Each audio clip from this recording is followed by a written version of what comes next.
بسم اللہ الرحمن الرحیم۔ السلام علیکم ورحمۃ اللہ وبرکاتہ۔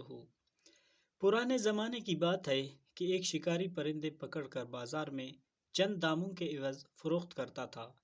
ایک دن اس بازار میں ایک نیک آدمی کا گزر ہوا تو اس نے سوچا کہ ان آزاد پرندوں کو قید کرنا تو بہت بڑا گناہ ہے۔ اس لیے اس نے ان پرندوں کو آزاد کرنے کا سوچا اور شکاری سے سارے پرندے خرید لیے۔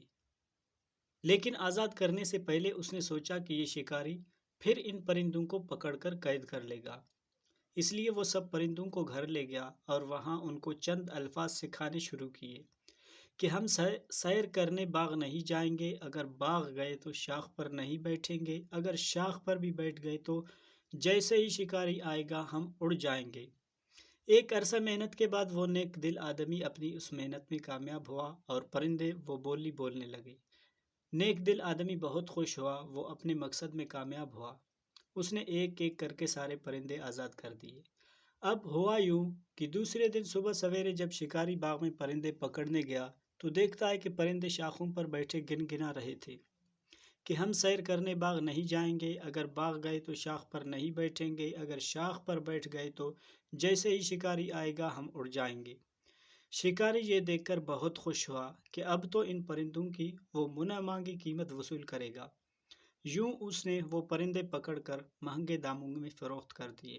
پرندوں نے تو صرف الفاظ رٹ لیے تھے، ان کو کیا معلوم تھا کہ باغ کیا چیز ہے، شاخ کیا ہوتی ہے، شکاری کس بلا کا نام ہوتا ہے، اڑنا کسے کہتے ہیں۔ ہم مسلمانوں کا بھی آج کل یہی حال ہے۔ قرآن کو ہم سمجھتے نہیں تو سینوں میں کیسے اترے گا؟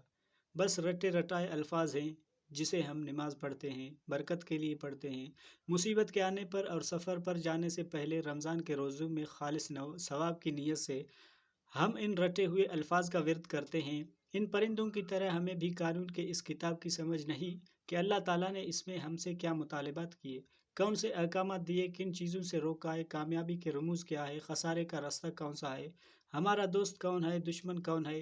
جب یہ حال ہوگا تو شکاری باطل قوتیں ہمیں دیکھ کر خوش بھی ہوگا اور اپنا غلام بھی بنائے گا۔ ہمیں بحیثیت مسلمان اپنے آپ پر غور کرنا چاہیے۔